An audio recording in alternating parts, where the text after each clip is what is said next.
In a cold, faraway world, a battle is raging between evil and good. From the stars, they came here to Earth, caught in their struggle through the whole universe. Robotic warriors. Sapja here. Welcome to Transformers for your listening pleasure. TFYLP for short. Join us and discuss the latest in Transformers fandom. And now, without further ado, here is Weird Wolf. Now, where did I put that chorus stop? Ratchet, can you take the chorus stop? Only the strong will survive. Till all I want.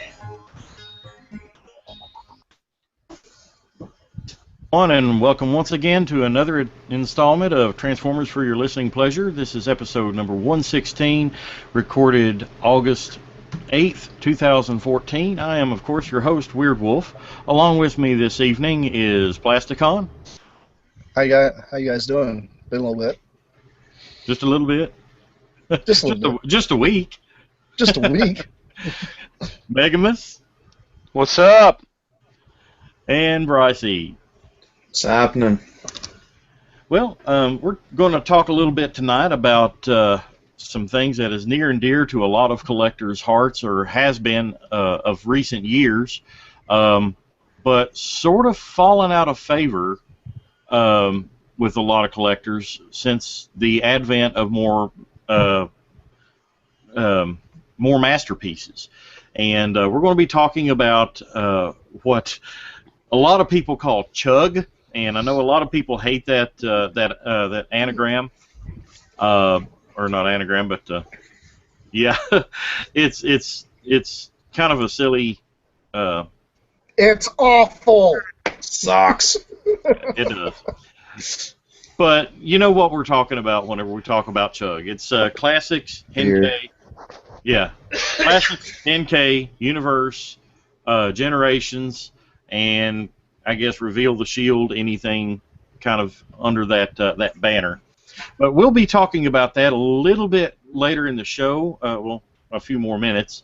But in the meantime, I want to highlight something new that's coming from Transformers for Your Listening Pleasure to our YouTube channel, as well as our podcast feed on your favorite podcast networks like iTunes and Double Twist.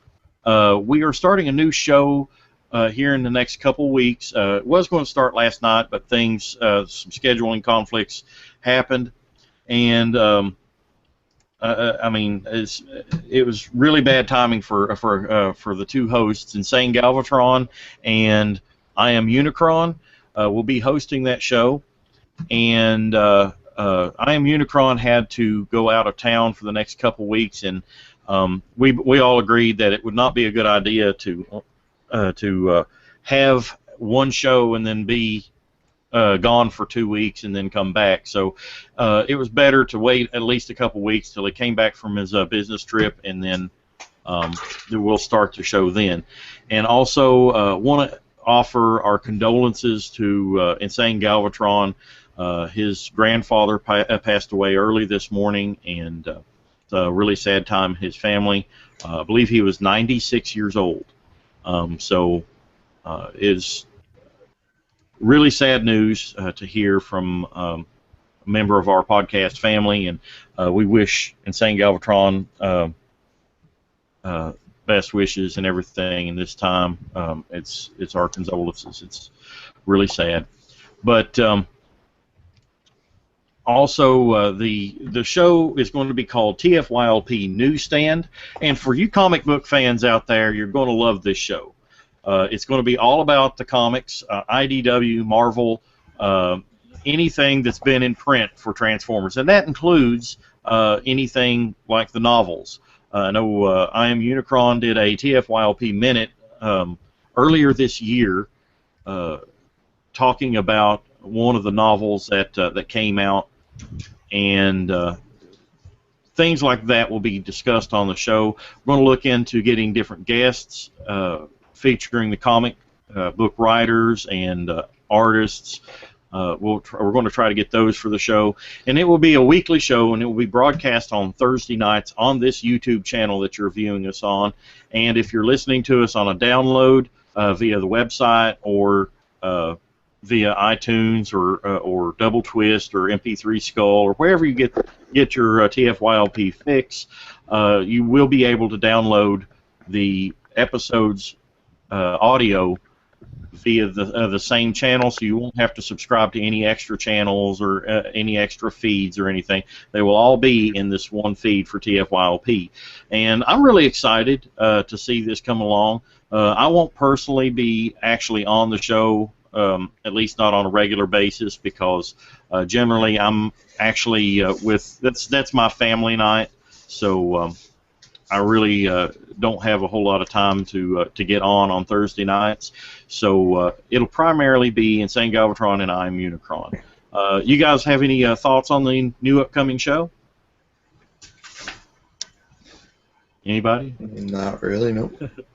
Well, I know the comics are a very popular part of the fandom. Not everybody's into them, and not everybody follows them. I personally like them. I just don't get a chance to actually read them all that often or get to a comic book shop. As a matter of fact, I stepped inside of a comic book shop today for the first time in probably 3 months. I just don't have the opportunity to go all that often. What's a comic book shop? We don't have those here. And it's also expensive for me to get them. I'm the type of person too. I know people say, "Well, just digitally download them." Well, I'm the old school person. I like to have the book in my hand and turn the pages and stuff. And pinch and zoom just doesn't do it for me for comic books. But I completely agree with you on that. I mean, myself, I like to collect the books themselves. Unfortunately, where I moved now, I don't really have any comic shops around, but at the moment, I mean, I do have several of the newer issues. I do like them, but I've seen where, you have all these different kinds of books that come out. You got the graphic novels, and you got the actual books, and then you got the storybooks from the 80s that came with the cassette tapes and everything. I think it's going to be interesting us having actually a show that's going to be basing a lot of that around it. I mean, even collector's guides, a lot of people don't know much about, so it's nice to have a show that actually tells these guys, this is what you need to look for. This is what's better than this, which actually will help out a lot of guys, especially when they're trying to go back and collect, say, the vintage comics or even trying to get into just the newer stuff. It's pretty interesting, especially how many genres Transformers has had through comic books alone. So I think it's actually a good thing. Yeah, well, whereas this show that we're on right here, we talk a lot about the toys. I mean, we're very toy heavy because essentially that is the heart and soul of this fandom is the toys. I mean, that's what we're all here for, or for the most part, and that's what we talk about a lot on here. We talk about the cartoons from time to time, but we really have been neglecting the comics, and it's not out of spite or anything. It's just that it deserves its own little heart and soul. And I Am Unicron and Insane Galvatron are going to be bringing that to you each week, starting in a couple weeks on our YouTube channel. I know Plasticon, he has finished a video intro and outro for the show. It looks phenomenal. Check it out on our YouTube channel. Also want to thank Avenging Tragedy again for creating the TFYLP logo that we use each week. And it is currently being vector-based converted by Ryan Wick, a listener, and I want to thank him for all of his help and everything that he's offering. We're going to be updating and revamping the look and feel of the show over the coming weeks. Not necessarily the content, because we like the content kind of where it's at, but we're always trying to make it better. Just kind of making things look a little fresher, trying to bring things that are interesting and new to the fans and different ways to interact with the fans. Also want to give a shout out to a friend of mine, Tater X. I got to hang out with him this afternoon, and we're going to get together tomorrow. I got a trade that I've worked out with a local collector, and I'm going to meet up with him, and then Tate and I are going to go go around and check out some places that I've not been to in this area. And also, Robert Antu, if you're listening to the show, your Sunstorm is sitting right here, just over my shoulder, and it will be on its way to you tomorrow. I will get it on the way. I didn't get home in time to get it boxed up, but it will be on its way. Went into Toys R Us today and just look around. I had to take my iMac to the Apple Store, and it's currently there right now. So hopefully my editing tools will be returned to me very shortly. They told me 3 to 5 days to get it fixed. So I went over to Toys R Us to kind of goof off. I hadn't been in there in probably 3 or 4 months, and they had about 5 Sunstorms sitting there on behind the counter. And since I already have Sunstorm, I figured I would help out some fellow collectors and offered it up on Facebook. If anybody wanted one, I happened to be in the store. If they could have paid me in the next 10 minutes, pay me the price plus shipping, and I'll get it to you. And Robert contacted me via Facebook, and I was able to pick him one up. I'm happy to help out a fellow collector in that aspect. It's always cool. If any of you guys had a chance to pick up Sunstorm, the Hasbro version, and open it up and mess with it, and what's your thoughts? And Brett, I can't hear you. He's still muted. How about now? Nah, there we go. That's the headset. I did get it. I didn't get a chance to open it yet. It's sitting over here with my pile to do, but I plan on doing a there it is.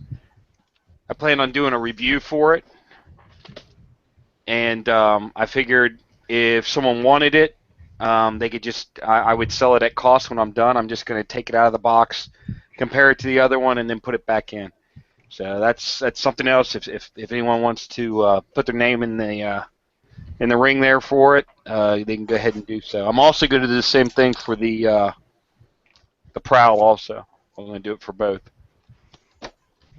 And the same thing, if someone wants one, it would just be cost. I'm interested to see if there's any differences in the Prowl between the Hasbro and the Takara. I've heard that there is none as far as the toy is concerned.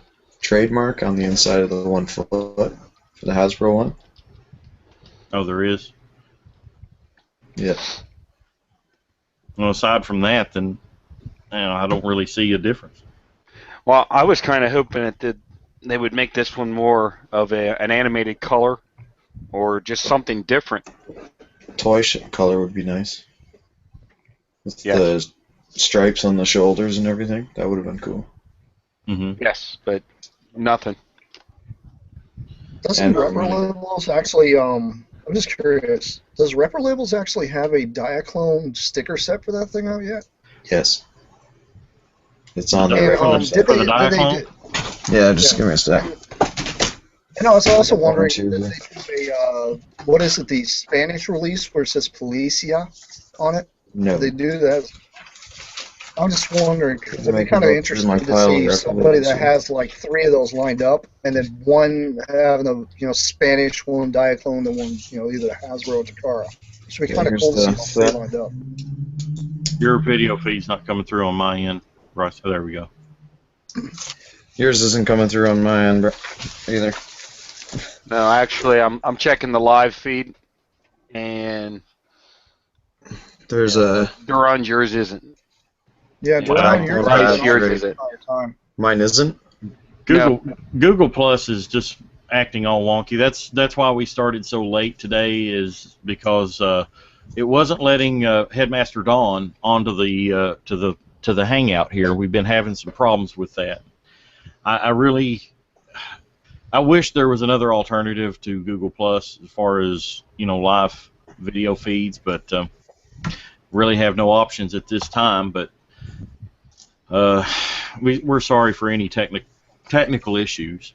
But as far as Sunstorm goes, I'm really pleased with it. The differentiation between it and the Takara one, obviously the Takara one is white and orange, more like a dreamsicle, orange popsicle color, and a lot of people have been humorously calling the Hasbro Sunstorm Ronald McDonald Storm, and I kind of see that. Yeah, if you could put a hamburger and some fries in front of him. He does really have that clownish kind of appearance, because I mean that literally is like McDonald's colors.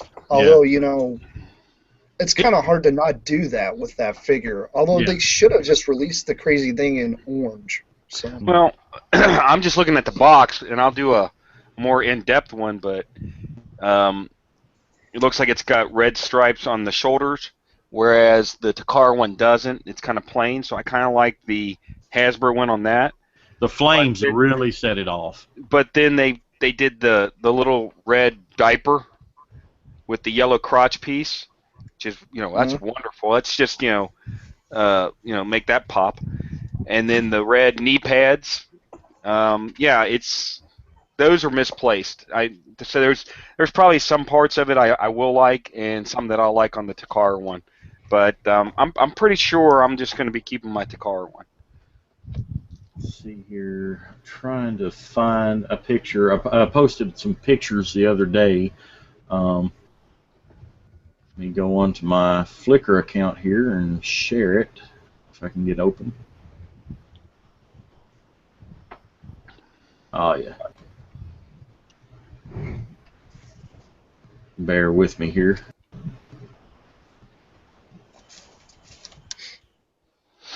I see everyone's feed's working fine now.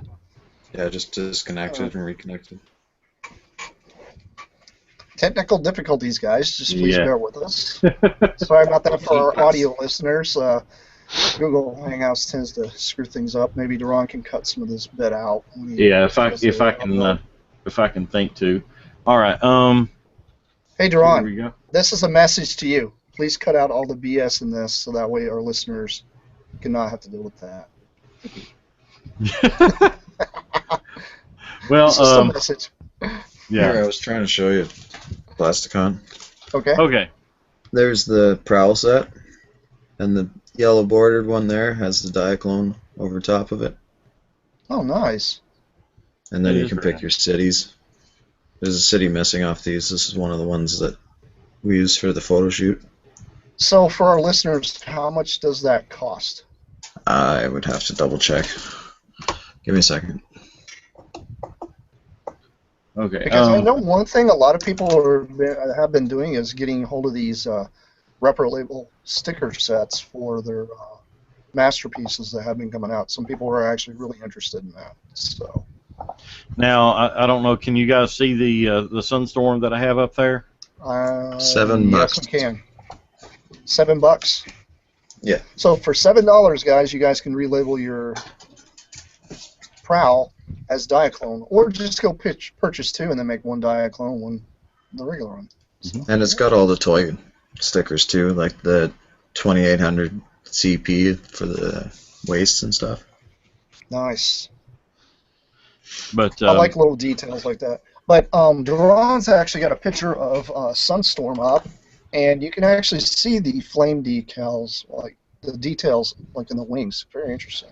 Well, like I said, I'm going to try and get off my butt and actually do we were talking about maybe doing another TFYLP minute, and I'll put them next to each other, and that way you can actually see just how much, what the paint apps are and how different it is, and then that way you can decide which one you want to get.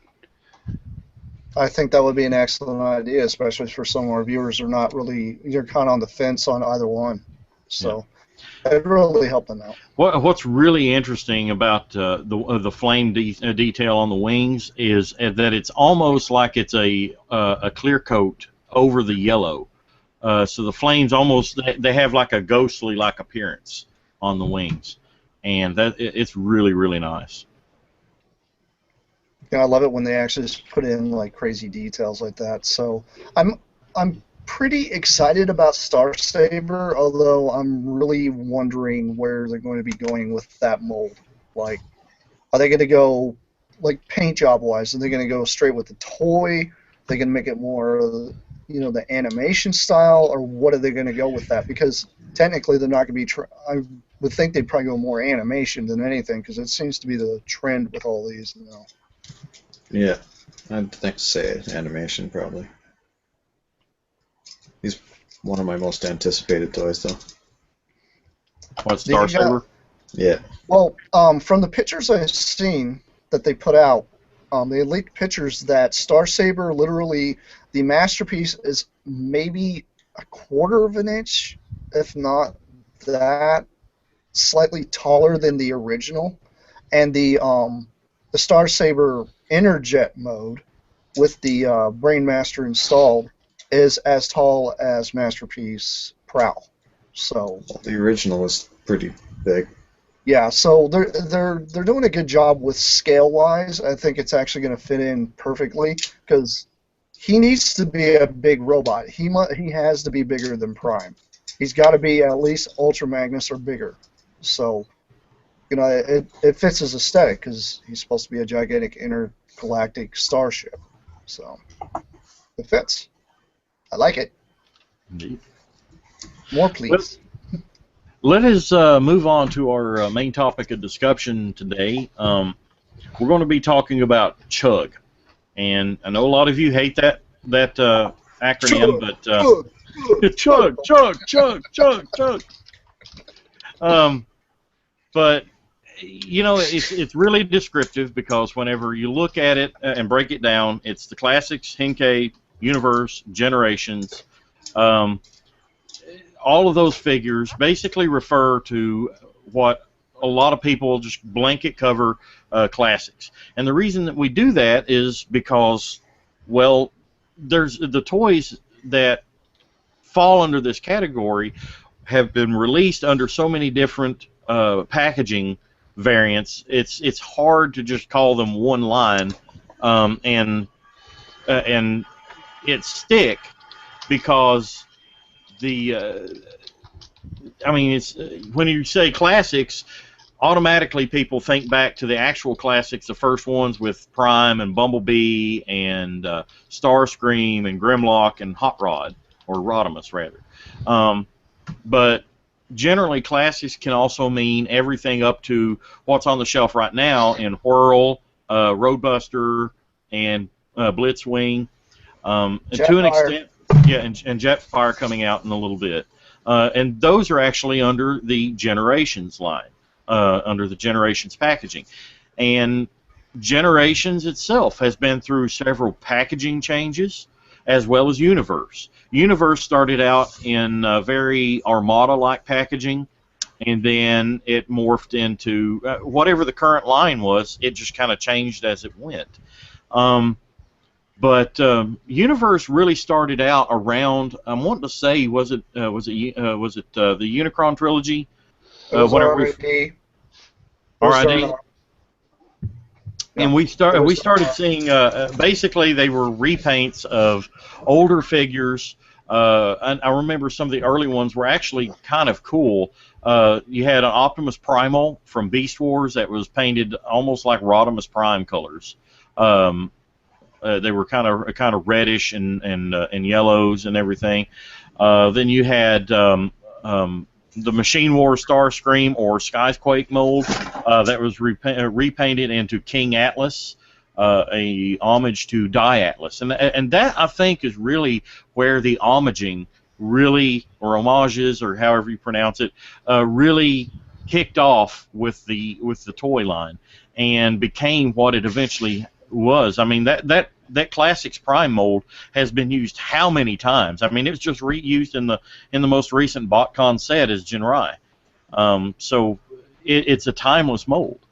Well, it's mainly because when Hasbro developed the two different molds for the Generations line, they had the one that everybody disliked of the Optimus Prime that spins around like a flailing moron.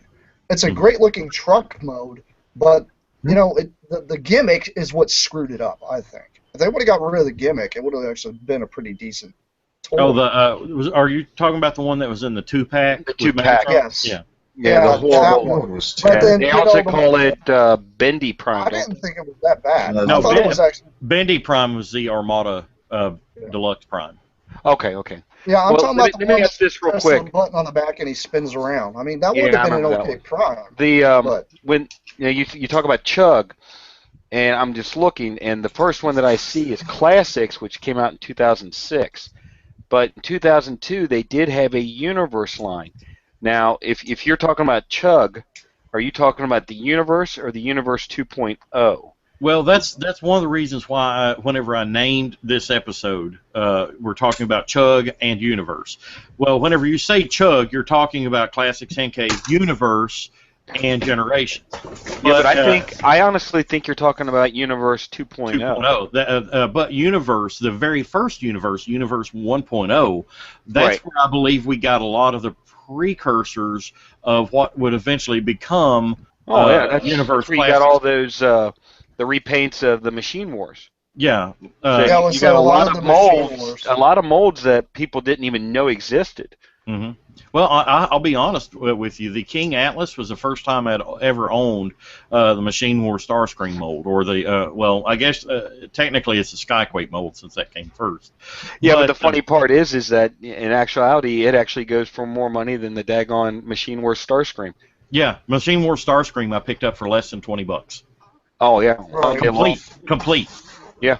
So I mean, And don't deny, it's a great mold. It's a great toy. I oh, I love love that it. thing. I think I it's love it. probably one of the coolest molds that was ever produced. I mean, I have G1 Skyquake, but once I got a hold of that Starscream, I'm like, this is great. Now I kind of need to chase down King Atlas because, you know, it's. Well, that's I'm because in you love can't with the really mold. transform your Skyquake either. You'll break it. Well, I have actually had really not very many issues whatsoever with that. The only thing is I never plug anything into the back of it in order to cause the GPS to shatter on the very back, where you're supposed to use the eye gimmick. So See, I I did heard the that eye just gimmick by thing with Starscream. transforming it and locking it into place can crack it. I haven't had that issue, but some people, you know, it just depends, I guess, because I've heard of some people like, you know, yourself, you had a Electro. You took it out, had no issues with it. But I've heard some people have an Electro and it just completely explode in their hands. So when it comes to that problem, sometimes, you know, it went clear into like, what was it like? When was the last major GPS thing that was produced? Was that like Beast Wars G2? 2? Beast Wars. Oh, Oh, was the Randy. Yeah, Yeah. there was that Beast Wars like it was like a wild boar. I don't remember his name, but he was Yeah, that was GPS. Randy. That's all that thing was. Yeah. Um, Yeah. And it would just shatter. I don't know. Is that the last one? I don't know. No. I don't think there was anything during Universe Universe. Was there? Superion. Universe Oh yes, Micromaster yeah. Superion. You are absolutely right. Yeah, I completely forgot about that one because it's got the gold Waist bit- piece. Yeah, gold waist piece, and it also has the Gun. gun per gold. So you're absolutely right. And that's actually a line that a lot of people don't really talk much about, like during like the Universe line. Everybody thinks about the other ones. Well, think about all the Micromaster sets that were released.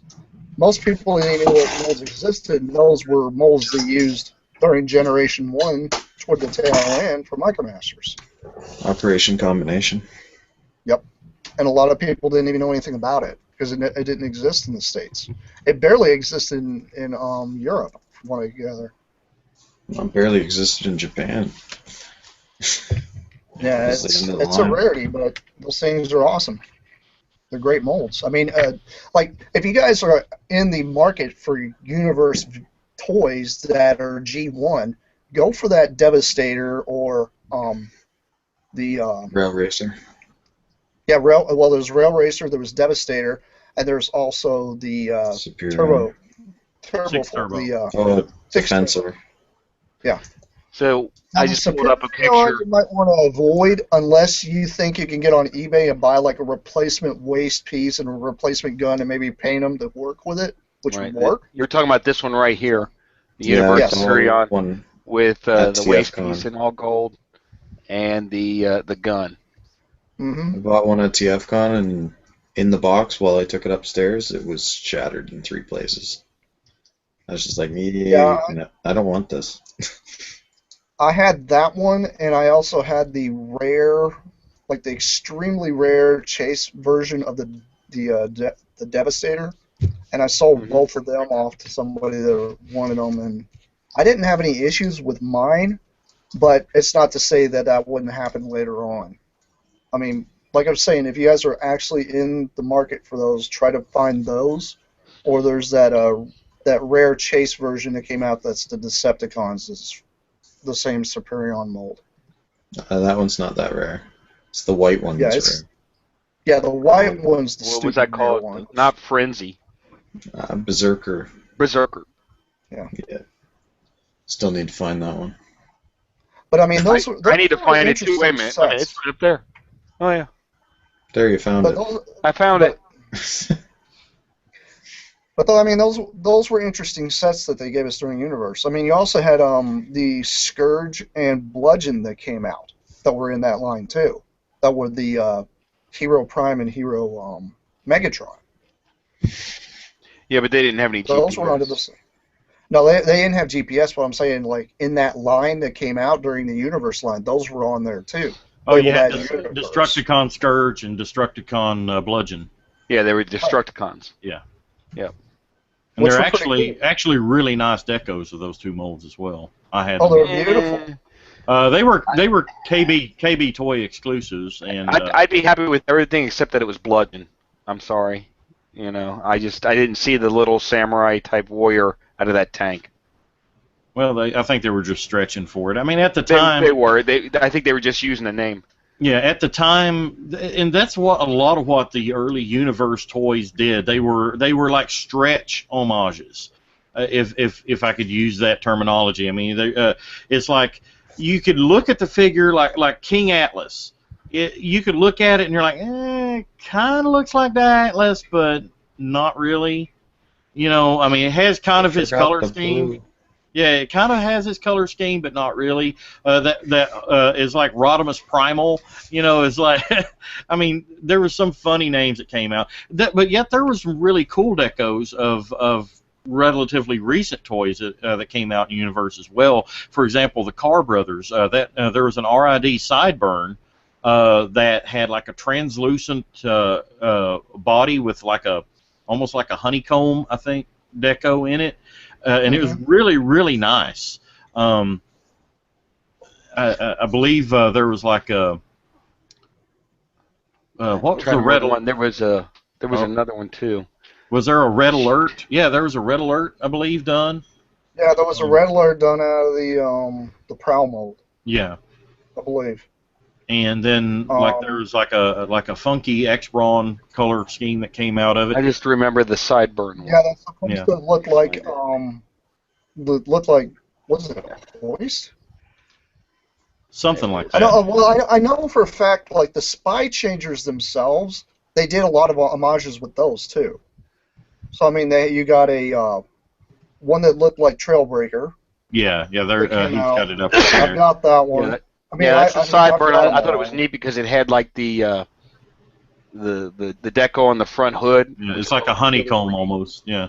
I think they were going with like a fiber. It's supposed to be like carbon fiber. Carbon fiber. That's it. That's what I was thinking of.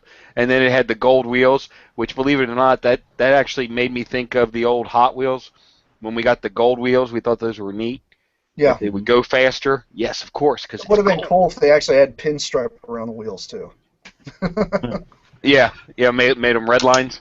Yeah, they should have redlined it too. That would have made it even cooler. But yeah, those the early Universe stuff. I mean, it was almost like when Hasbro first really started acknowledging, hey, there's a collector fan base out there. We really don't have. We're not ready to reissue anything. We're not really ready to dedicate new molds to this. But it's really when we started seeing them really hammer something that we see them do quite often today, and that's what is taking a mold and milking it for every dime they can get out of it. Right. For example, the Sunstorm that we just talked about. Well, yeah, and then the prime example that had happened during the Universe time was when they came out with the Ruination mold. They milked that mold. Urban camo, tiger stripe.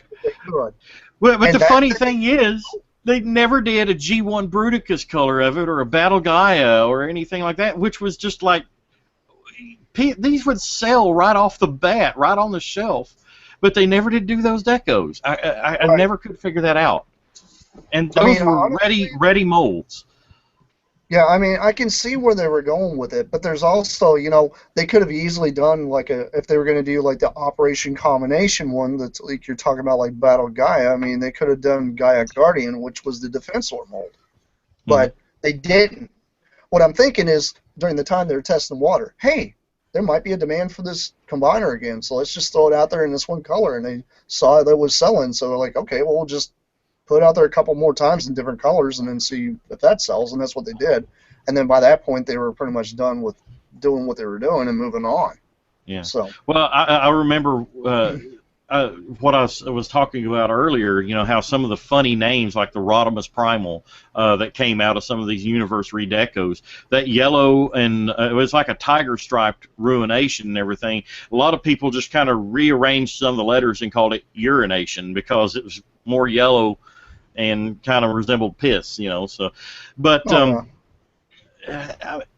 I mean, I would absolutely love to go back and get one of those urban camo Ruinations, the one with the like the digital camo. Yeah, it was the gray mold. It was gray, and it was a very well thought out concept with the colors on it. I believe it's a Walmart exclusive is what it was. The tiger stripe reminded me of G.I. Joe when I saw that, because it reminded me of the G.I. Joe Tiger Force that they had. And I really enjoyed that. Although, you know, it would have been kind of cool if they, on the Vortex, they could have painted like teeth like a freaking shark or something on the front, which would have been cool, you know.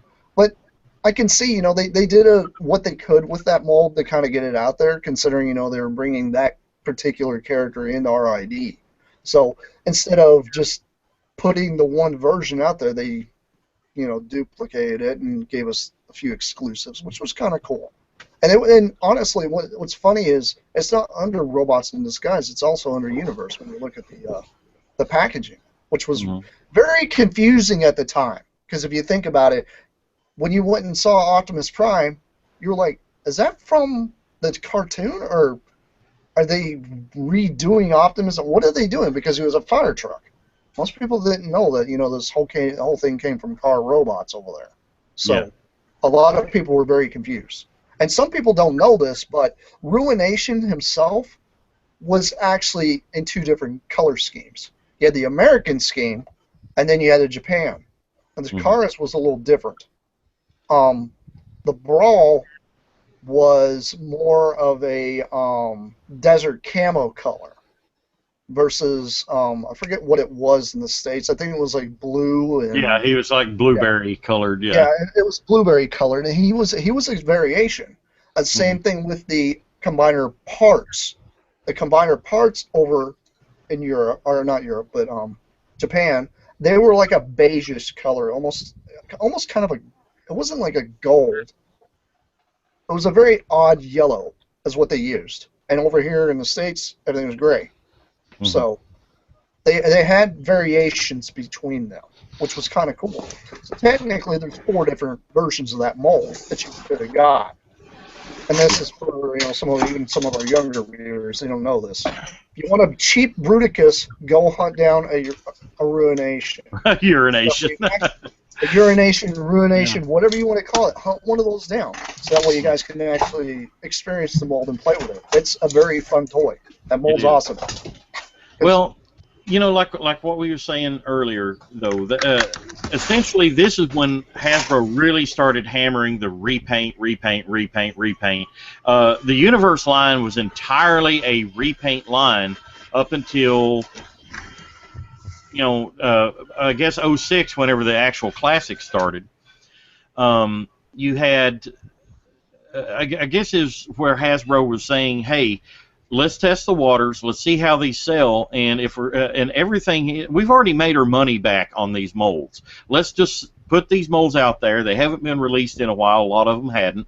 Like the Beast Wars molds that were redecos. There was heavy Beast Wars redecos in the early Universe line, and they put these molds out there, and we snapped them up. Honestly, I snapped them up back whenever I was in my completionist age, because I had to buy every Transformer or every toy that had Transformer on it, and I got some of these Beast Wars molds that I never had a chance to own before, and some of them I already had. I'll be honest with you, the Universe Optimus Primal, the Rodimus Primal as people call it, that was the very first experience I ever had with Optimus Primal, Beast Wars Optimus Primal. And I loved it so much, I actually went and hunted down an actual Optimus Primal. And it gave a lot of people that were just coming back into the fandom, especially since RID reintroduced vehicular form Transformers back into the world after a few years of having beast forms, and it was drawing a lot of fans back in. I'll admit I was one of those. I started collecting again back in '99, early 2000, and this was my opportunity to pick up some of those early Beast Wars molds that I wasn't able to get. Some of the late G1 molds, like the Skyquake mold. I was even unaware of Skyquake until that mold was released, and I got to looking at the etymology of that toy and discovered, hey, this was Machine Wars Starscream, and this was Skyquake, and at that time, those toys were demanding high prices even then. They've come down considerably since because a lot of people, they were of lesser known lines, and a lot of people don't really want those now. But your hardcore collectors that are collecting little niche things. I mean, I'm near complete with a Machine Wars collection. All I need is Optimus Prime, and I had to hunt down a Starscream. I got him for like $20 shipped, I want to say, and he's 100% complete. So I mean, my introduction to him came through Universe. Well, yeah, I mean, one thing that I noticed is I myself, I got bit with that bug too when it came back to round 2, avoiding all the Beast era stuff, because at the time I really wasn't into the Beast Wars stuff. I liked the vehicles, though I'd still kick myself to this day for this. But walked into the Toys R Us at the time, and this is when a lot of the G1 reissues started hitting Toys R Us as well. Around 2004, around that time. It was like after, they started doing some of these rehashes of Universe, some of that stuff started hitting Toys R Us. And, there really wasn't a big demand of, like, a whole lot of these, like, real articulated versions of G1 toys. And then, all of a sudden, we got G1 toys on the shelf, and I'm like, what's this? Are they planning on bringing back the entire line? That's what I was thinking in the back of my head. At the time, honestly, I didn't have a lot of money. I couldn't purchase them. But they were very, very cool. It was really neat seeing that. And then not long after that, walking into a Hastings, I saw an articulated version of the Classics Prime that everybody talks about. And I thought that was just one of the coolest things I ever saw. I was like, it's an articulated Prime. That's pretty cool. And he's not like some big, humongous one, because at the time they also had the masterpieces that were coming out, the MPO1s. So that was kind of like, it was like a weird era there where it came out with an articulated, smaller one that you can afford, and then you had like a masterpiece there too. So very odd time. The thing is, once Universe kind of came and went, I'm wanting to say there was like a year or so there between like 04. I'm not even sure if there was much, if anything, in Universe that was released in 05. I could be wrong on that. But then along in 06 came the classics, like I alluded to earlier, Bumblebee, Prime, the Nerf gun Megatron, and those toys like that. And that the G1 fans just rejoiced. I know I did, especially whenever Hot Rod. I mean, that was the best Hot Rod that we had like ever until I guess Masterpiece came out. But and still to this day, a lot of people will argue that is probably the best Hot Rod that's been released. as far Well, as I G1 mean, things. with the with the the protector armor that came out, it really did drive the demand of that particular toy to go skyrocketing. But yes, the first time I had that mold myself was when they came out with the 2-pack with the Cyclonus.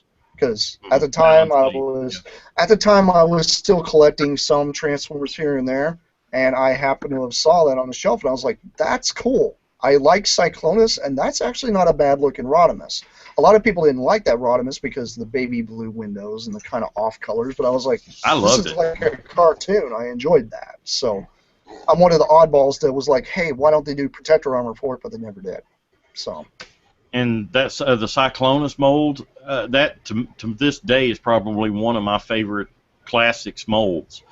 I mean, it just captured the essence of Cyclonus so perfectly. Right, and that's where I've been kind of thinking. I'm like, because they have that. I forget who the third-party company is, but they released a classics. KFC.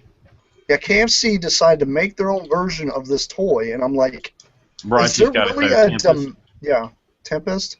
Yeah. No, this Is is there really a demand for Battle in this Space. thing? Okay, that's the Battle in Space one. Oh, that's okay. Yeah, That's I'm not Battle. buying. But I mean, but that's my question. I mean, to all our guys out there, it's like, why would you want to buy that third-party toy that's coming out when the one we actually already have is pretty superior compared to the other one? I don't understand the logic behind that unless The need for it. Yeah. there's really not a need for it. It's really weird. Now, what I'd like to see is like an updated version of Scourge, although we got that weird Batwing-looking version. But I'd like them to try to go revisit that weird sled-looking thing that flew. Yeah. And see what they could the do flying with bar of soap. that mold. Yeah, it'd be very interesting to see what they could do with that. Because I mean, to me, everybody says a flying bar of soap, but I always thought it was a weird-looking hovercraft. That's It what I always is. thought Yeah. it was. And Nice. it'd be Very thought it was a interesting to see boat. what Hasbro could do with that now. I always thought it was a boat. Yeah, kind of looks like Flying one. boat. You It's got really a cool. though. render form sword on that, Brycey? Yeah. You can check that out at our friend over at Render Form, Vangsta.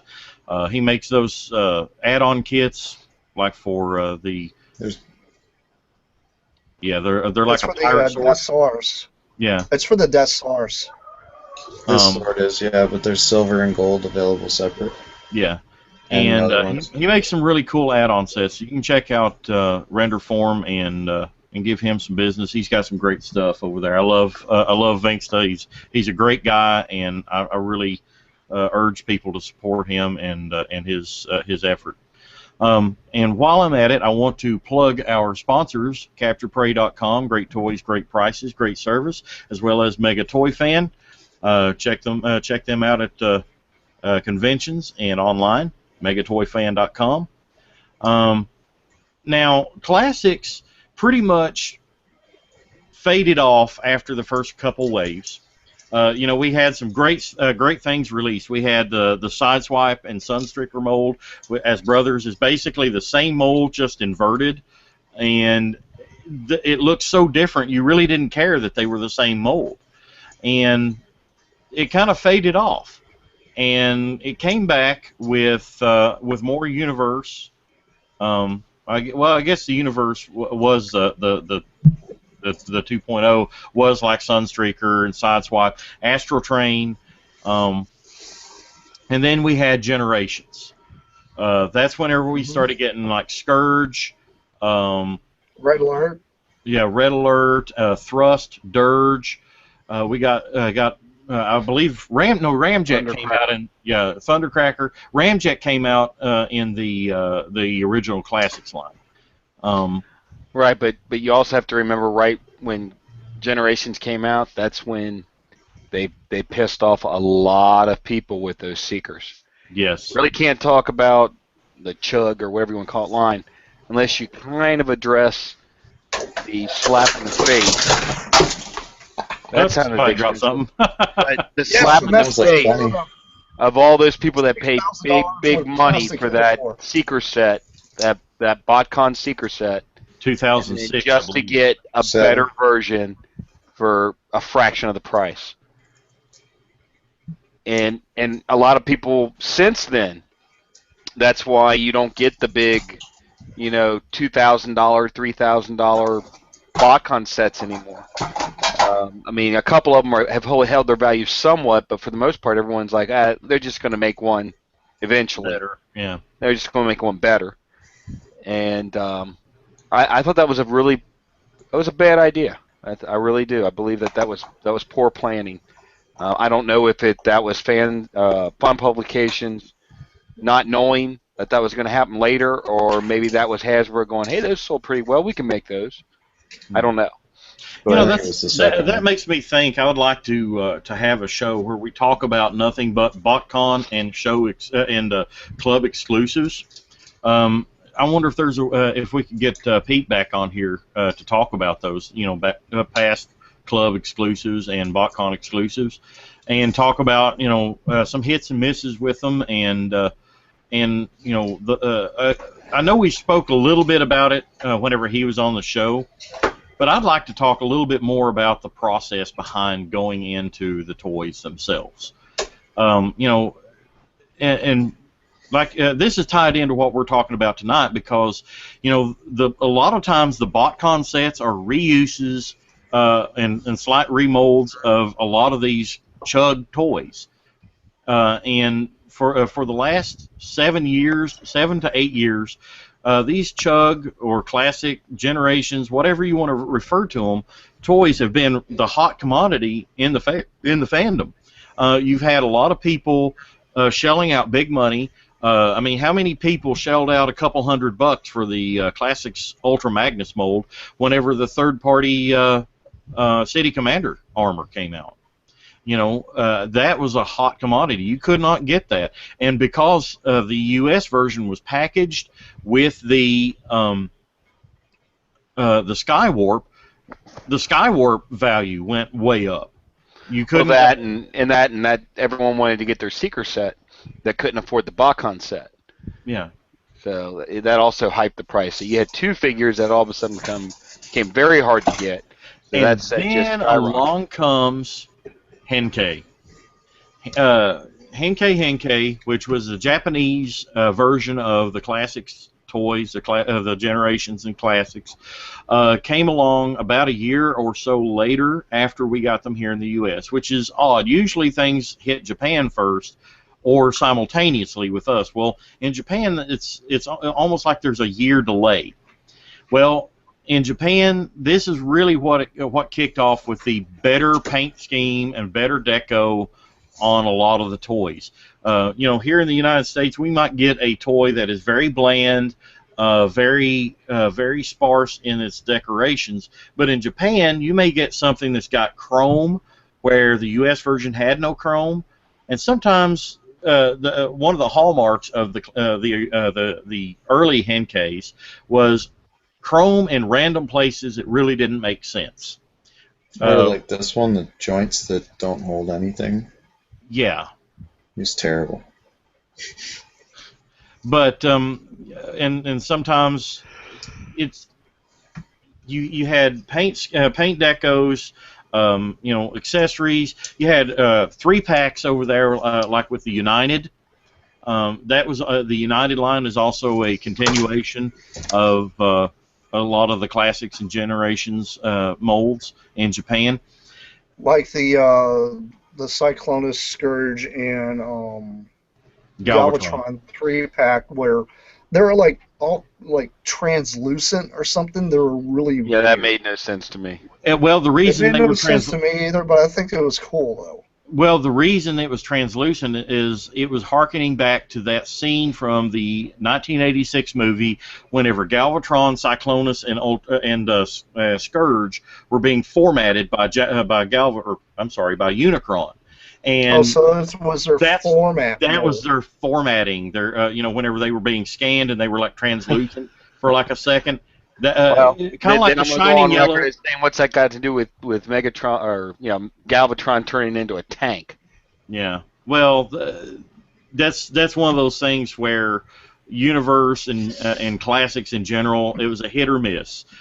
We can't talk about that line without mentioning that it was a hit or miss with a lot of those molds. Mold with the feet that come out of the bottom to make it look like it's a walking kind of tank. I think what it is the designers behind the thing pretty much kind of like Arachnid, I believe. You know, I think the budgets got cut or they just got pressed for time and they had to just get it out. Galvatron was supposed to be a Voyager, and he was supposed to turn into a cannon too. So you got half-assed. It was mixed. It was mixed. Yeah. Same with this thing. This thing sucks. Yeah, I think they actually. I mean, I had Astro Train as well, and that one, it just felt like it was missing something. Like they weren't done making this toy when they didn't released it. try. The shuttle's wings are like entirely the train's front. Yeah. And then the train's back end looks like hollow plastic draped over top of it. It's just didn't do much for me. No, it wasn't the greatest mold. I mean, when I had mine, I wasn't that sold on it. Even when they decided to do the Henkei release of it, where it was in the cartoon colors, which was gorgeous, by the way. I thought it. Yeah, I mean, really good. It was pretty. Okay, don't get me wrong. Colors were great, but it's still the same. The mold was garbage. Well, you know, that's one thing that fellow cast member Dr. Arkaville, Tobias, he wanted us to mention. You know, molds like Astro Train and a couple others that were favorite characters, and they almost got right. You know, I mean, they got him right as far as robot. He was a train, and he was a locomotive. I mean, or a space shuttle. You know, they got his 3 modes right. He was a triple changer. They got it just right. It's just that he had so much kibble, and his proportions were so off. Is there any toys in the classics line that they almost got right, but you would love to see them do again? Ironhide. Hound. Hound? I really like the Hound that they. I thought Hound just okay. Well, with Hound looked great. Don't get me wrong. I love the way he looked, but he just didn't. He had that weird aesthetic where he didn't look like he exactly fit in with everybody else. He almost had an anime I'm almost chunky kind of. Yeah. Nah. I think Hound was almost perfect. Yeah. Everything folded up into the legs. Everything folded up, and then the arms came out. They were articulated. But who here can honestly say they look at Prime and think that if they would have just done something with that stupid forearm kibble, with the sides of the plate, you know, the sides of the cab on the forearms, if they would have moved that to the back, that would have been an awesome figure. For that and Ultra Magnus. Mm-hmm.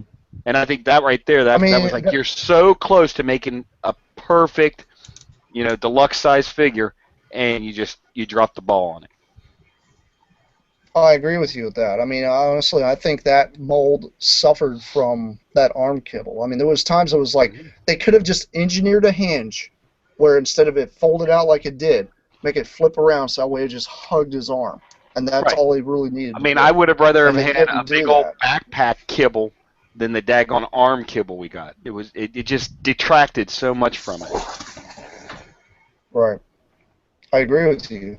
But I mean, what I was saying with Hound is I liked his aesthetic. He just didn't look like he fit in with that entire line. That's the only thing that kind of annoyed me.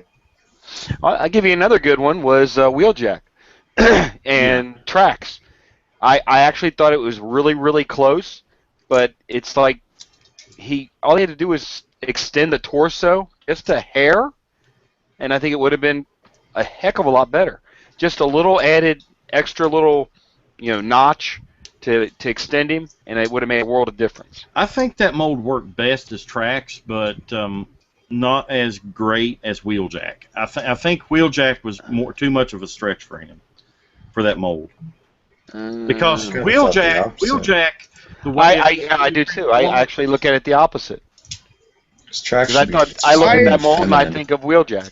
I disagree. That Wheeljack mold was perfect to me. No. Have you seen some of there's a couple mods you can do to actually make it a little bit longer so that the canopy doesn't completely cover his crotch. It actually comes up and becomes a chest piece. Yeah. And it looks amazing, a big difference. And all they had to do was add just a little extension to the torso. Just a little thing that you popped out, fixed it.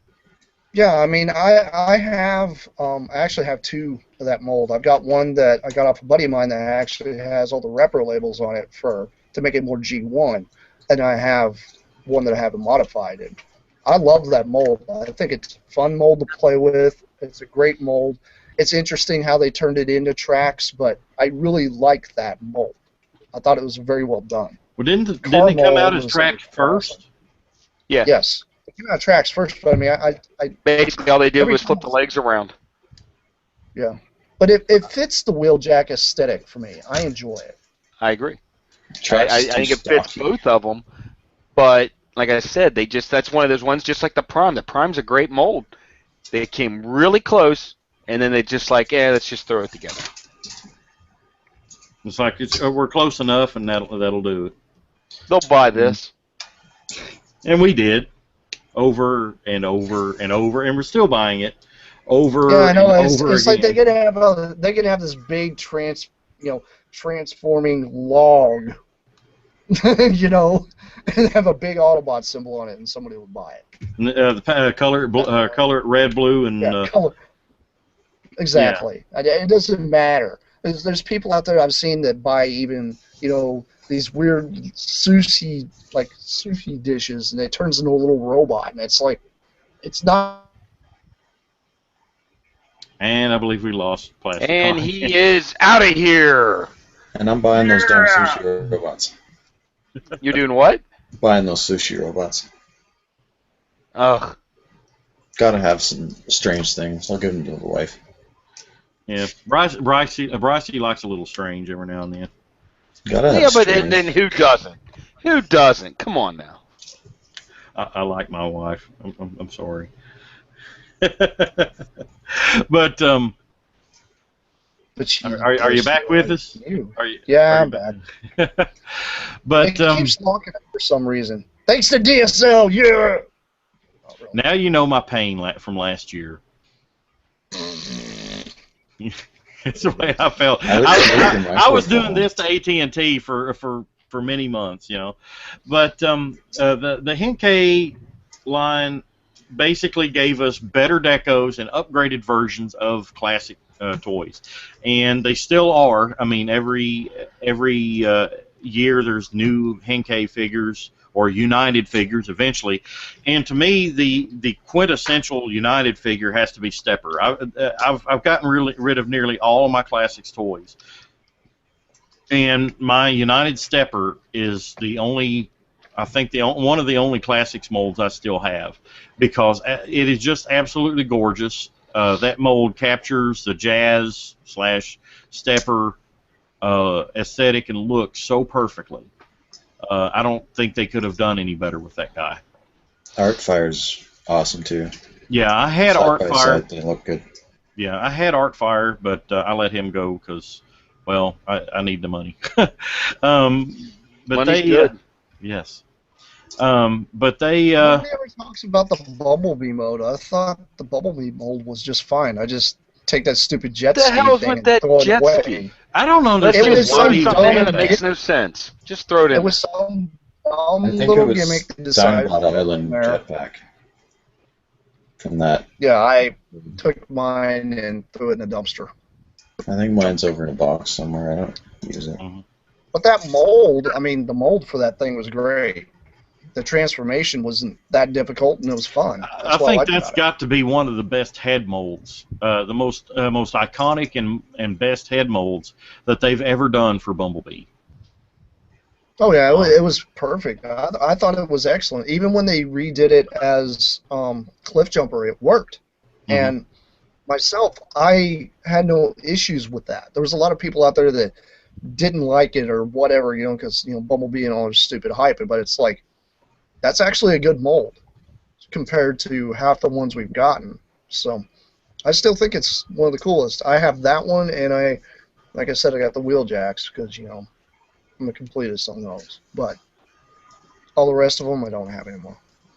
Mhm. I used to have them, most of these. I had all the Seekers too, every one of them.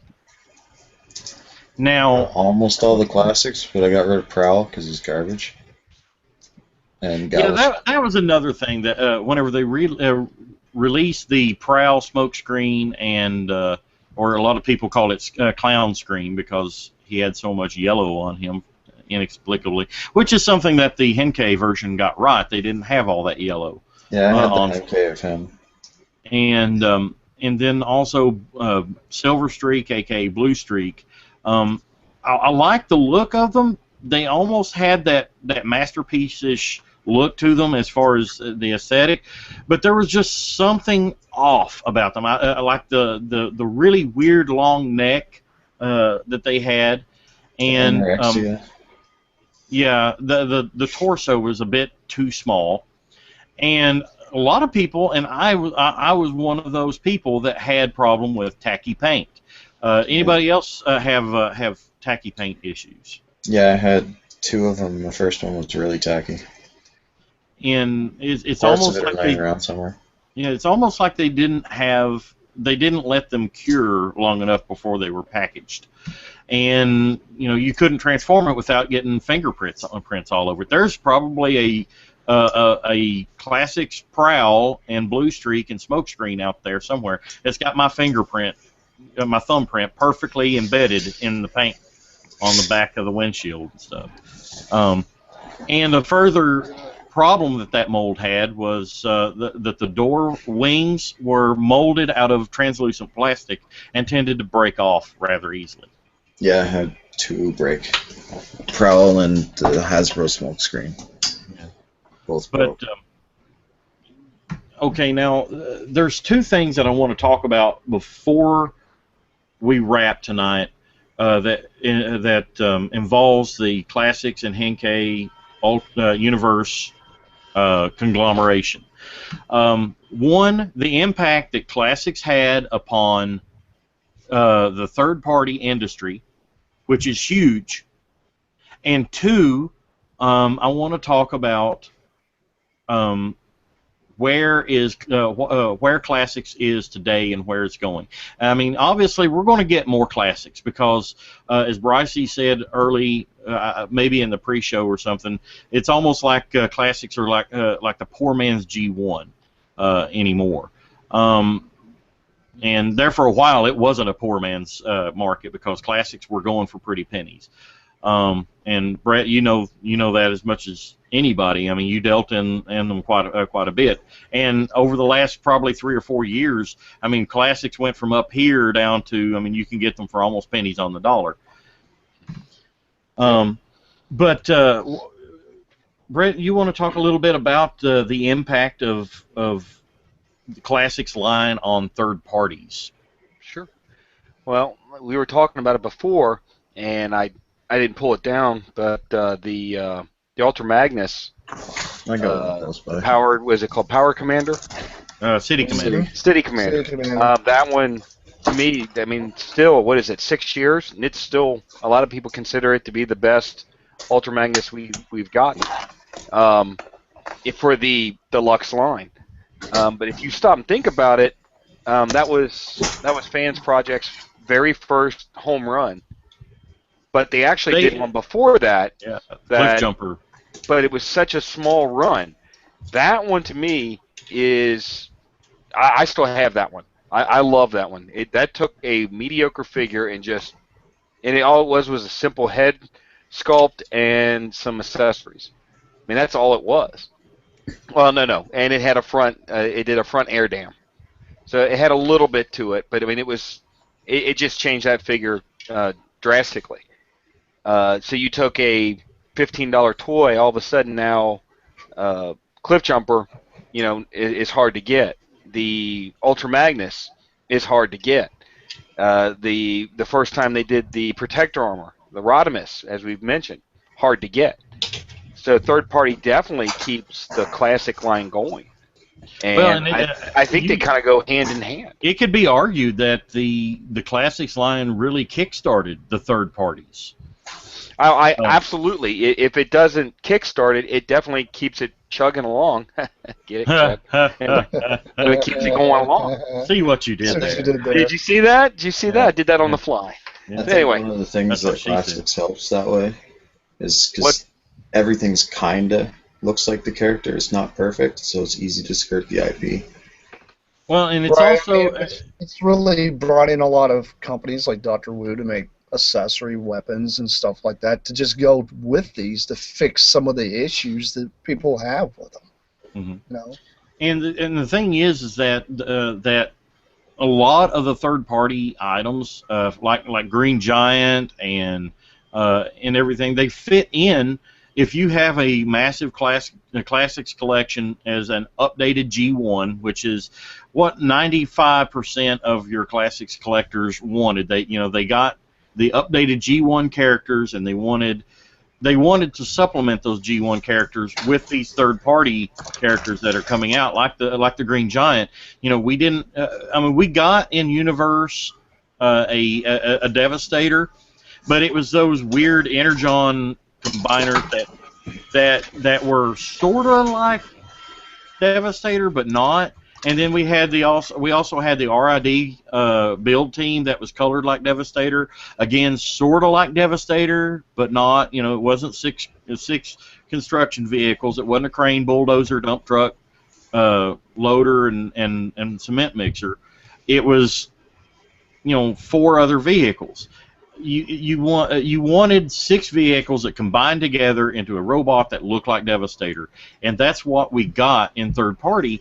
And you set it in a classics collection, and it fits right in for the most part. I mean, sometimes the aesthetic is a little bit off, but it's a trade-off that you get because obviously they're skirting the IP a little bit with the differentiation and look. But without classics, I think it could be argued, without the classics and Henkei and all that, it could be argued that third parties would not be as popular now as they are. Oh well, think about it. Let's just look at fans projects in general. They all of a sudden now they have their own characters, 100% not kits, 100% standalone characters. Do you think they would have had the backing to do that if the previous releases they had didn't do so well? And the answer is no, of course not. So it's definitely paved the way, and that's why we're getting these characters that we never would have gotten. We're getting all of a sudden we're getting what 3 or 4 Predakings that are coming out now. Everyone's finally getting to get their whole completely assembled Predaking. And you get to pick. Maybe you don't like the aesthetics of one. Well, guess what? You got like 3 or 4 you get to pick from now. Yeah, Wow. and it all goes. All these things paved the way. Yeah, and it all goes into what do you think fits in with your classics or masterpiece the most. And I think that will parlay us into where do you see classics going, and we've already said that Transformers classics are on the decline, but what's taking their place? Well, Reggie? the big thing is right now with the obvious stuff that's coming out is combiners. Hasbro doing their own classic version of those. And I think that what that's going to do is it's going to really bring more people into, the guys that can't afford the $500 Minosaur, they're going to be able to buy one that's affordable that'll sit on the shelf. It might not be as big, but that thing will fit in with even with the mini bots. I mean, they're slightly bigger than mini bots, so they're going to work within the aesthetic. So, personally, I think it's really going to help throw more fuel on the fire, especially when, as much as some people want to complain, that Metroplex, 90% of them out there that have complained have at least had one, and they enjoy the toy. Yeah. So. Well, that being really said, do you see classics coming back with a vengeance, and more collectors going back out there and saying, hey, Hasbro's really back online with this classics push by bringing back in these combiners, which will fit in with the classics collection. Do you see a lot more collectors going back out there and picking up classics again, and entrants being renewed in those, or do you see classics continuing on its decline or staying about the same? And And what do you see taking the place of classics? I see Masterpiece becoming more and more popular over classics. That's what I was gonna say. Well, Yeah, I mean, I that's agree. what I agree with that too, because a lot of the hardcore collectors, the guys that really want something that's super articulated, most of them's gotten rid of their classics line and went directly to the Masterpiece line that's come out. But with Hasbro releasing these combiners, this might be a step toward them testing the market to see what people like, see if they like that, and you never know. Hasbro might actually give us a Masterpiece combiner. We don't know. We have no idea. But this is a step in the right direction to get people's attention. So it's obvious, they're doing the right thing right now by releasing the Jetfire and the Roadbuster and stuff like that to kind of give people the aesthetic that they couldn't afford, that $200 Generation 1, Jetfire, and then some of them not very happy with the Generations Jetfire we got, and they go to this newer one, which is actually a lot better. And I see a lot of people tending to really want a lot of these newer toys. I've seen a lot of people they're very happy with the transformations and stuff. Yeah, Springer has problems. Yeah, Blitzwing has problems. Who cares? But they're fixable problems. They're not problems that you can't repair. So I see a lot of guys really getting into that, but I believe later on it's going to throw more fuel on the fire for more of the Masterpiece because we have the Ultra Magnus that has yet to hit. We have the Star Saber. We have yet to even see Wheeljack or Bumblebee. So we technically have 4 Masterpieces right now. We haven't even touched yet. Yeah, which Wheeljack was actually supposed to hit this month, but has been delayed till September, I think. And there's more likely a reason for that. They're probably trying to inflate the market a little bit right before the holidays to have people start buying the things, which makes sense if you think about it. There's one other thing that I'm thinking of why I think that the Masterpiece is on the rise. That the more people are getting into it, and I'll screen share this one. And I know everyone saw this, but now we have an add-on kit, a third-party add-on kit for a Masterpiece toy. Yeah, this just popped up in the last day or so. So now, not only do you have you had Classics, and the third party helped move that along. Now you got Masterpiece, which is doing very well, and third party getting onto that one too. So I think it's just going to do nothing but get better and better. I think the Masterpiece line is where it's at. I think that if you, in my opinion, and from what I've seen, if you are wanting to stick to one line or the other, you got to look at your budget. If you can't afford $50 to $100 a toy, then you're going to want to go with the Classics line. If you can afford it, the Masterpiece is the way to go. But and some people will do both. But I have found that almost like clockwork. Masterpiece, they come out with Wheeljack. Then all of a sudden, everyone gets rid of their classic Wheeljack. Masterpiece comes out with like when it came out with Prowl, everyone got rid of their Prowls. They move up if they can afford it. But there's still going to always be those people that don't want to plunk down $50-$60 on a Masterpiece. So the classic line does have a spot. Yeah, of course it does. I mean, honestly, it's like, you got older collectors like myself. I'll buy, like a really, really cool toy, but then, my son's like, well, that's kind of cool. But if you buy, like, a Generations toy, for him, it's a lower price point for them to be able to play with a toy that's similar to the one that you own. So that way, the younger generation can actually get these things in hand and see what they're about and actually have a love for the same character. I know that really is kind of, a little farther fetched for some people, but there are people out there that are influencing the younger generation to get into these things, including the comic books and stuff. And I think Generations is still going to have that appeal. And I don't think it's going to go away for a while. I don't think it is either. I think it's going to be around. Well, the big thing I see is how many times do they have a Generations figure that comes out, you got third party, it builds an add-on.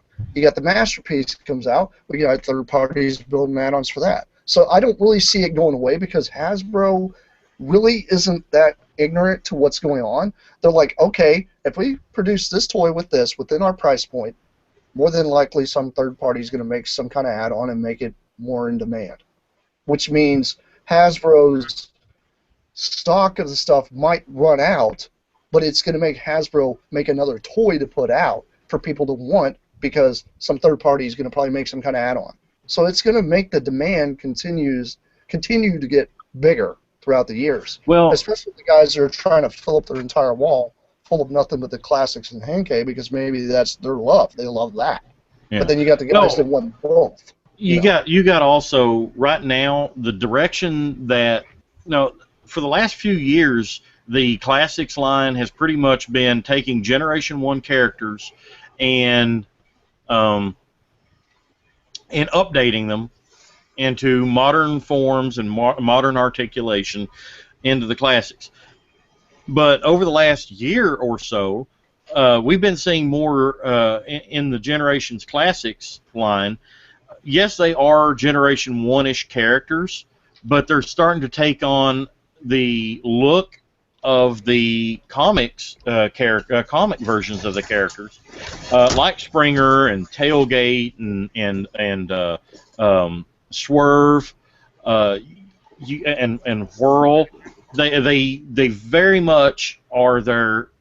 It's almost like, okay, they're giving the the old school G1 fans what they want in an updated G1-ish style character. We're getting. Well, that's true. We're getting Roadbuster. But they're also giving the comic fans what they want. Well, yeah, you have to think of it that way. You got the comic book artist that draws out the character, right? Mm-hmm. Well, and I've heard this, and I've listened to a lot of other podcasts and stuff like that, even doing BotCon, even a lot of the Artist Alley kind of thing. Some of these artists that are drawing them, they're drawing them so that way you can do a transformation even within the artwork. Now, sometimes it might be that fantasy comic, oh, where did it go kind of thing.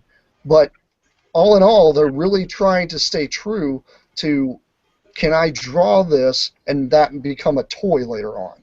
And they're really trying to go toward that direction because it makes it easier for the engineers at Hasbro to be able to build this toy. So that way it works out for, the artist to be employed later on to come back and draw another character or do another comic for them. It's really going hand in hand now. And that's one big thing that I've been really excited about, is that these artists are finally getting their work, and it's great that an artist can go into a store and pick up that toy that they literally drew 10 or 15 months before. Mm-hmm. You know what I mean? And that's, honestly, honest to God, I think that's probably one of the coolest things about this entire thing that's going on. I mean, we actually have a rise in the artists actually getting recognition for what they're doing now. And my hat goes, Well, we kind of had this back in Generation 1. We kind of had this in Generation 1. The later G1s, like the Pretenders and the Micromasters, we didn't have those in the cartoon. We didn't get the zones and everything here in the U.S. We got the comics in Marvel. And matter of fact, I was just talking with Greg or Insane Galvatron about this a day or two ago. We were reminiscing about some things some G1s that we got, and I remember my brother getting me G1 Skullgrin back in the day, and I loved Skullgrin, even though as a toy he wasn't like the greatest, but I loved it because at that same time he had heavy characterization in an issue or two of the Marvel Comics. I had just read those comics, so I was familiar with the Skullgrin character, and wow, here I had it in my hand, and I loved that. And I think that's what a lot of the comic fans are getting today. And I see the universe line started out as just a straight up repaint. Here's some repaints of old toys, and then it kind of morphed into the classics where it was updated Generation 1 characters. Here you go. And now it's okay. You got updated G1 characters, but it's more of a comic derivative than G1 of anything, and Right. and that's where I see it's almost like the and it's almost like the masterpieces that we have today.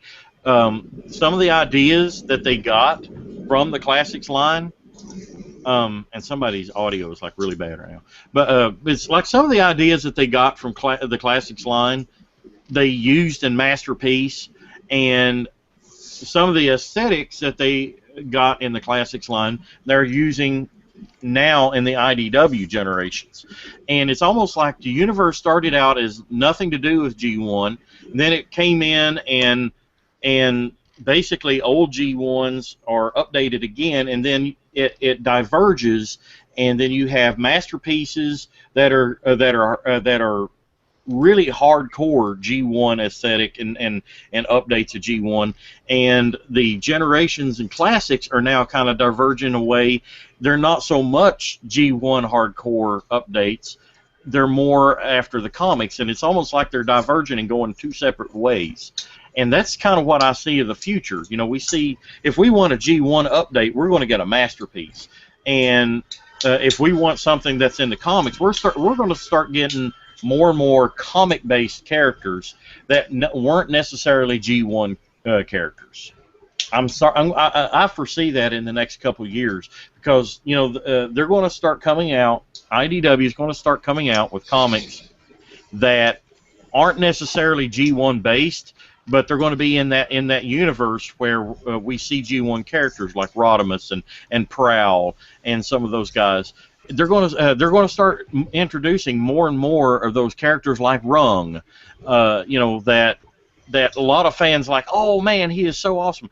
I would not be surprised to see a Rung character in Generations coming up. My thing is like with the masterpiece stuff, it seems like what they're trying to do is go through and do every single solitary 1984 toy there was, but super articulated and crazy.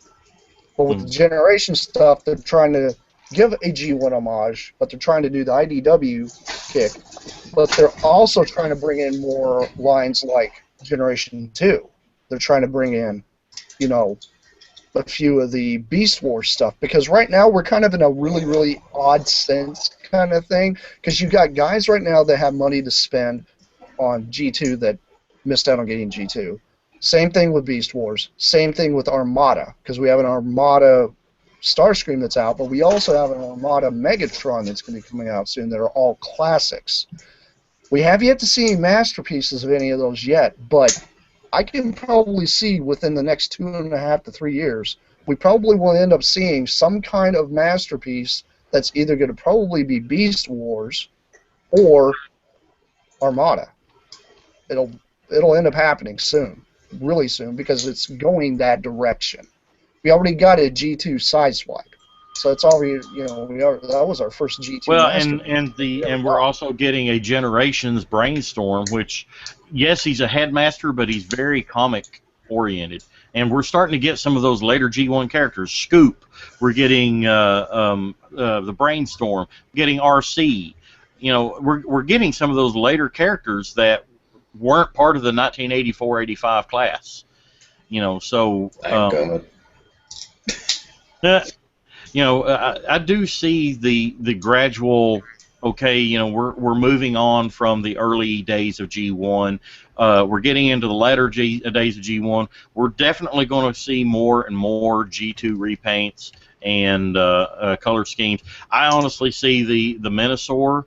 The Stunticon set, I can see that being easily redecoed into G2 as well as the Superion. There's a G2 Superion deco of that. I can see them doing that. If not through official or wide release, I can see the club doing that as an official release. That's very true, but myself as a customizer, I'm probably not going to go shell out a ton of money for that particular set when I can do it myself for a cheaper set. So you never know. We don't know what we're going to get, because honestly, I think they're testing water with those combiners. Once those things come out, and say it comes out and it's got an issue here, it's got an issue there, there's going to be a third party that's going to make a fix for it. You already know that. That's going to end up happening, because look at Fall of Cybertron Bruticus. There's 2 or 3 different type of add-on kits you can get for him now, in the array of colors there are of him. So I know for a fact that they're going to end up doing something with that entire line, because they're not going to just give us 2 combiners and that's it. They're more than likely going to re-engineer some of the stuff to give us other, combining sets, and then maybe later on revisit and give us other colors of them or something like that. Because, I mean, they had the G2 Bruticus that was literally released almost the same time as the Skittleless and everything else through Amazon.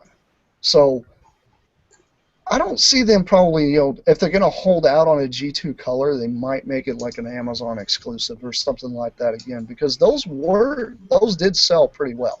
A lot of them sat there for a while, but I mean, we don't know how many they produced either. We have no idea the number of how many they make. It's kind of like all the guys that bought a Fort Max. We don't know how many BBTS is still sitting on. They could have ordered 2 truckloads of these things thinking everybody's going to buy one, and now they're down to maybe a crate and a half, but they still have some. We don't know how many are sitting in their warehouse, so that's just how it works. It's supply and demand. So a lot of these guys, and honestly, I think the thing that's really going to throw the fuel on the fire for a G2 Minosaur was that stupid eBay auction we followed. Everybody followed it. $65,000 for that? Come on. There ain't a damn thing worth that. That's crazy. It wasn't 65,000. It was like 30, wasn't it? 35. 26. 20, It was right under 27. All I gotta say is that's a brand new car. Was it really worth that? Really not. It was to the buyer. It was to the buyer. And to the other guy that was trying to get it from. Yep. It only took 2 people. Yeah. It only takes 2 to tango. Yes. Well, anybody have any closing thoughts on Generations before we, or Classics before we close? Nope.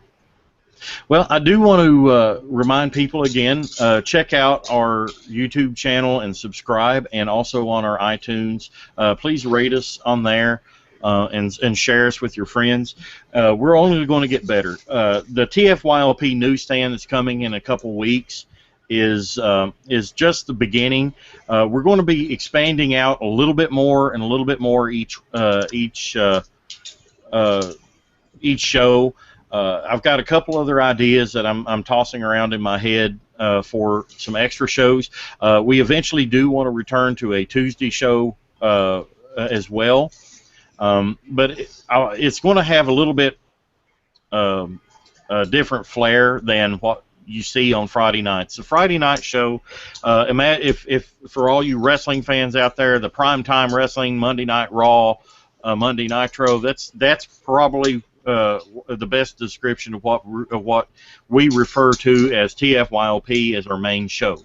And then we're going to have other shows on other days of the week that are maybe smaller and more focused. You won't hear as broad a discussion as far as like toys and learning about things and just our general thoughts on news. But we're going to have different ideas and different things coming out here in coming months. Like I said, I've been talking with I Am Unicron about some ideas about news and everything. I know Megamus is preparing to do some TFYLP minutes with some comparison videos, and we've just got so many things coming down the pipeline, and a lot of people remember Chad Williams, Slagacon. He hasn't completely disappeared. He's still kind of working as a fan behind the scenes and everything, and I've been talking with him almost on a nightly basis, and we've been bouncing ideas off of each other, and the TFYLP newsstand is one of the brainchilds of those discussions. It's like, well, what if we did this? How do you think that would go over? And we discussed that at length, and we hope that you fans enjoy this and support it and help it grow. And it's going to start in a couple weeks. We're going to talk about it a little more next week and the week after. Just going to keep pimping it out and hope you guys latch on to it, because I know there's a lot of comic fans out there, a lot of people that follow those, and it's really going to be comic centric. There's not going to be as much toy discussion on there. There may be references to toys, but it's going to be hardcore comic and print discussion. So if you're really into that, check out TFYLP Newsstand coming up. Anybody else want to talk about something before we close? Any news or anything that really popped out to anybody? Good to go. Good to go. Well, I believe that'll wrap us up for this edition of TFYLP. I want to thank you guys for listening, and tune in next time, same bat time, same bat channel, for another episode of Transformers for your listening pleasure. Brycey, Megamus, Plasticon, thank you guys for joining us. This is Weird Wolf. We'll see you next time. When the battle is through, only the strongest survive till number one.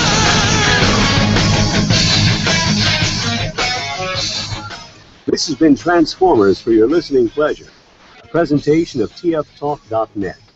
We'd like to thank you for listening and ask that you please rate us on your favorite podcast outlet and share us with your friends. Be sure to follow us on Twitter at TFYLP. Email us at podcast@tfylp.com. This is Paul Leggett, and on behalf of TFYLP, we'd like to thank you again for listening. And we hope you'll join us next time for another TFYLP.